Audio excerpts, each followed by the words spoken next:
एक बार की बात है, एक छोटी सी प्यारी तितली थी जिसका नाम मीनू था। मीनू के पंख रंजीन और चमकदार थे जैसे आसमान के सितारे। मीनू का सपना था दुनिया की खूबसूरत जगहों को देखना और नए दोस्त बनाना। एक दिन मीनू ने अपने घर फूलों के बाग से दूर उड़ने का फैसला किया। उड़ते उड़ते वो एक सुंदर झील के पास पहुंच गई। वहां उसकी मुलाकात एक प्यारे से मछली नीमू से हुई। नीमू ने मीनू को झील के बारे में बताया और दोनों अच्छे दोस्त बन गए।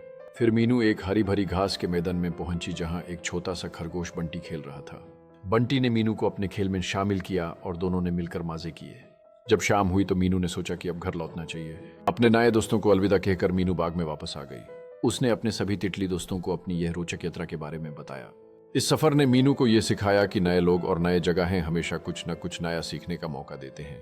तभी से मीनू और भी ज्यादा होशियार और प्यारी बन गई और इस तरह मीनू तितली की यह खूबसूरत कहानी खत्म हुई। कहानी के अंत में मीनू के दिल में नए सपने और यादें थी जो उसे हमेशा इंस्पायर करती रही। ये कहानी हमें ये सिखाती है कि जिंदगी के सफर में दोस्ती और नए अनुभव ही सबसे बड़ा खजाना होते हैं।